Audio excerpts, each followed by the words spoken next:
When Israel strikes Iran, what happens next? On today's show, I have end-time expert Bill Salus back with me to unpack what Scripture says about this conflict and why this could be the next prophecy fulfilled. I'm Jimmy Evans. Welcome to the Tipping Point Show.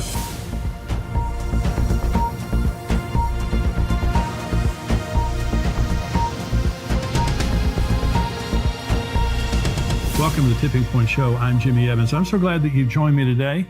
Remember, I've got a new book out that is called Look Up. If you haven't ordered that yet, you can get that on exomarriage.com or you can get it on amazon.com. I believe it will bless you. We're also going to Israel next year at the end of this year, November and December. That information is there on your screen. We would love to have you join us on that trip. It's going to be a blessing. Now, I have joining me again today, best-selling author, end times expert Bill Salus.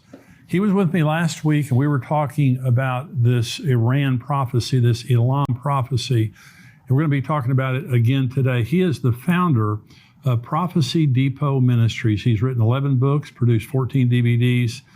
He's an author and speaker that I've learned an awful lot from over the years. He's a researcher, very good teacher. I'm glad to have him joining me today to discuss a very important prophetic event, which is also a book that Bill has written called Nuclear Showdown in Iran. Bill, thank you for joining me again today. Jimmy, what a time to be alive. Right? I know it. My gosh. It's exciting. You know, it's prophecy is John Walvoord, Dr. John Walvoord, who was at the Dallas Theological Seminary.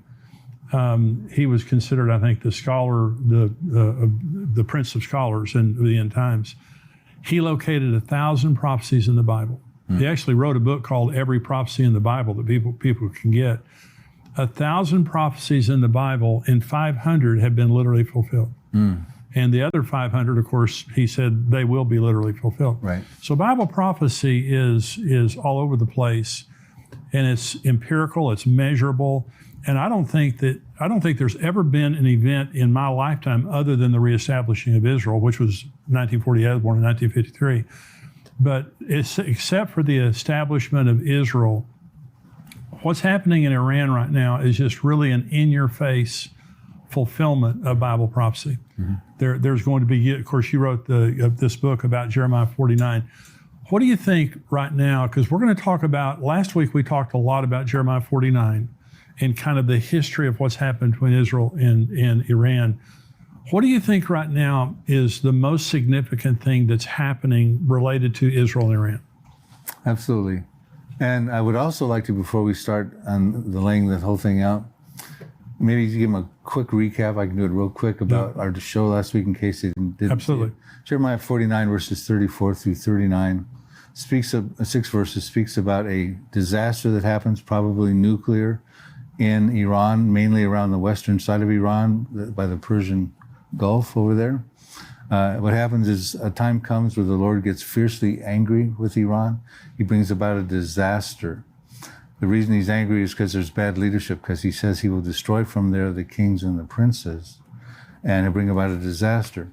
And the way the disaster happens is he's going to break the bow. He's going to stop the missile launching capabilities that Iran currently possesses at the foremost of their might, meaning probably their nuclear program, so that they won't be able to launch something lethal somewhere, probably Israel is our concern. Right. He's going to prevent that from happening at a time when Iran has a menu of enemies, and they do today with Israel, the international community, America, the Gulf states of the Arab states over there, Saudi Arabia, etc. And that's sort of a nutshell of the prophecy. The good news is the exiles who get dispersed as a result of that disaster will someday be restored their fortunes back into Iran. That is a lot of Iranian Christians who've converted from Islam, very excited. But that's sort of the nutshell version of the prophecy. So now we can talk about, well, how do we get from here to there in this program? Yeah, and so you've written a book, The Nuclear Showdown in Iran, which is talking about the Elam, the prophecy, Jeremiah 49, concerning Elam. You've also written a book about the Psalm 83 war, which also is a part of this scenario. I mean, it's a part of the end time scenario. And then, of course, Ezekiel 38 and 39 talks about the coalition of nations, Russia, Persia, which is Iran, Turkey, all this coalition of nations. So there's going to be a succession of these wars. Now, do you believe that the war this Elam prophecy, which is really the destruction of Elam, do you believe that that precedes Psalm 83? I do. Tell me why. My radar right now is a sequence of prophetic events. Like you said, Israel 1948 was the last literal fulfillment of a prophecy. They're celebrating their 75th anniversary this May. Amazing. And I think the next prophecy is going to happen probably even this year, maybe this Iran prophecy. And it won't be another 75 years until the subsequent one. I believe at that point, like birth pangs, they're going to be becoming more intense and come more frequently, and you can't stop them. And Jesus used the analogy in Matthew 24, verse 8, end times would be like birth pangs, right? These types of events. Right. So what I'm looking at right here, because what we see going on with Iran's nuclear program, Israel, we went through a whole history of the last 10, 13 years of Israel's concerns about Iran's nuclear program. I believe they've got to no longer act covertly, but going to act overtly against Iran, and they're going to attack Iran's nuclear program. They've been training for it. They've got money for it, and they're prepared to do that. But they also know when they do that, they will create probably a proxy war around them with Hezbollah to the north, who has 150,000 missiles, some of them precision guided, pointed at Israel that they could fire about 3,000 missiles a day. You also have Syria, right? Iran's proxy Syria with Bashar al-Assad, who used chemical weapons over 300 times in their Syrian revolution. Wow. A serious threat to Israel. You have the Hamas down by the Gaza area there, Iranian proxy, who says they can send 1,000 missiles a day into Israel to match what Hezbollah is doing from the north. So Israel's surrounded. You have the Houthis way down beyond Saudi Arabia, down in Yemen. They say we also now have precision-guided missiles from Iran that could hit Tel Aviv. You have Shiite militias in Iraq and more. So I'm saying at this point Israel has to act. They've got to probably preemptively act, maybe even unilaterally. Well, their options are all terrible. If they don't do anything, Iran is going to strike them with a nuclear weapon.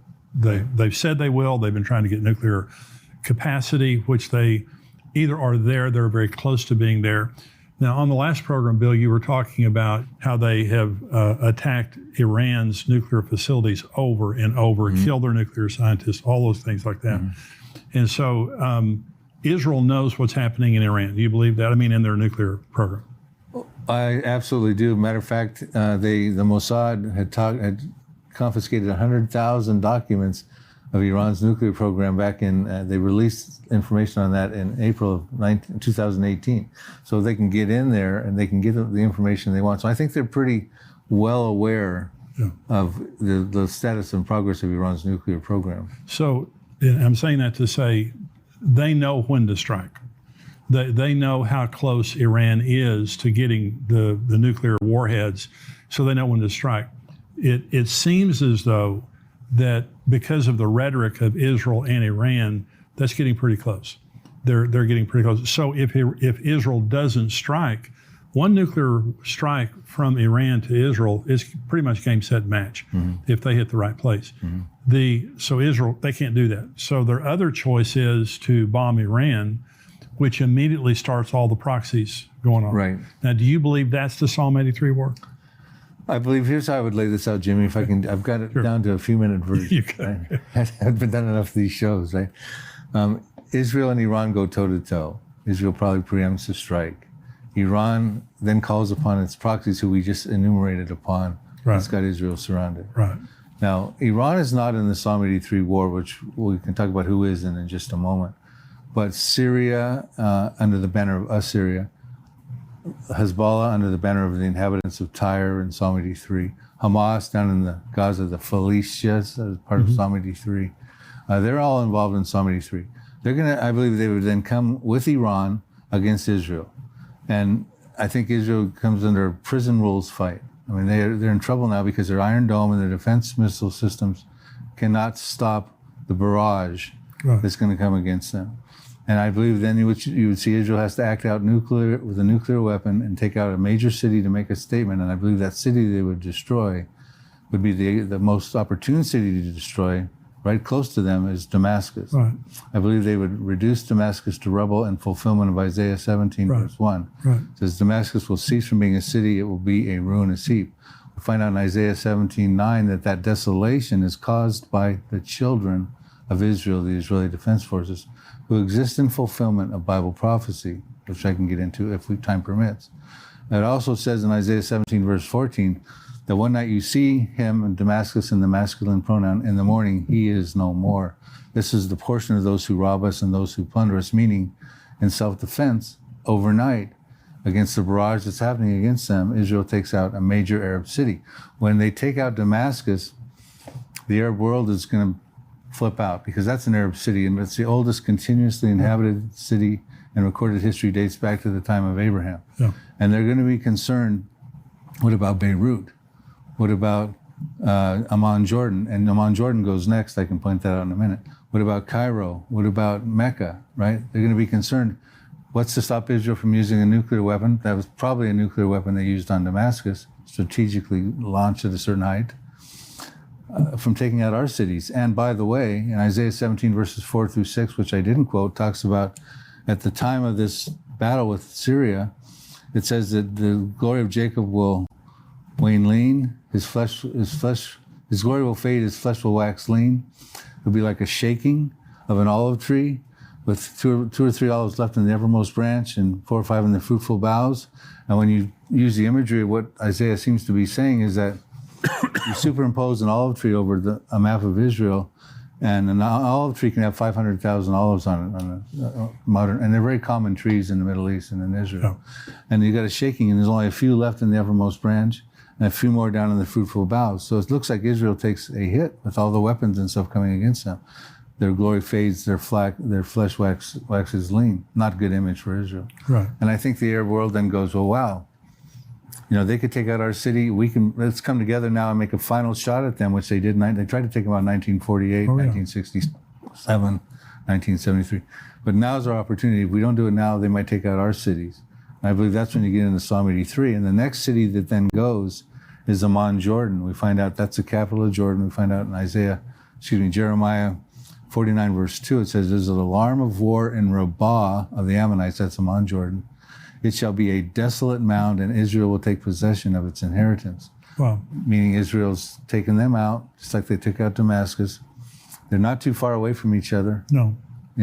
From where you're at, probably to the border of Oklahoma, for you viewers who understand the maps. Jimmy's in Texas area. Yeah. So they take out that city as part of because Amman, Jordan, Ammon, Moab, and Edom, by their ancient names, is modern-day Jordan. They're all in part of Psalm 83 also. Yeah. And then we get in, there's other prophecies I can get into too, Jimmy, but I see that being the fulfillment of Psalm 83. And when Psalm 83 happens, after Jeremiah 49, after Isaiah 17, Psalm 83, now you have Israel in a different position. They're mighty. They've got an exceedingly great army in fulfillment of Ezekiel 37:10, which said they would have an exceedingly great army. They can expand territorially. They'll take over their possession. We said Amman, Jordan. They'll take over Jordan. They'll take over 5 cities in Egypt. Will speak the language of Canaan. That's Hebrew. Isaiah 19:18. They're going to start to, when they win wars, they expand territorially. Joshua did it 3,300 years ago. King David did it 3,000 years ago. The IDF did it. Israel did it in 1967 in the Six-Day War. Yeah. It increases the defensibility of their borders. They believe that's their land because it's part of the Abrahamic covenant, land given to him in Genesis 15:18 from the river of Egypt, probably the Nile, to the river Euphrates, which courses through modern-day Iraq and Syria. Someday they're going to get all that land. I believe they're going to get some of it incrementally after the Psalm 83. When Jesus returns, he'll give them all that land in the Messianic kingdom. But I think at that point, Israel can become, securely. They can take down the walls, the border walls they have with Lebanon, the fences around Gaza, the border wall they have with Egypt, the partition wall they have going through the middle part of Israel, 400-mile-long wall, separates Palestinian terror from Israel proper. They can tear those walls down, live in unwalled villages, dwell safely, have plunder and booty, be greater, safer Israel. And I believe that's the Israel that Ezekiel 38 comes after Gog and Magog invasion, dwelling securely without walls, bars, nor gates in the latter years, brought back from the nations, living in the land of Israel, a peaceful people. They're not that right now, but they will be that after this scenario of events happens. We have much more from Bill and more insight from his interview in our subscriber portion today. To become a subscriber, visit endtimes.com and join us for only $7 a month. Along with the rest of today's interview, you'll get access to all of our End Times articles, shows, and teaching. Join us at endtimes.com today.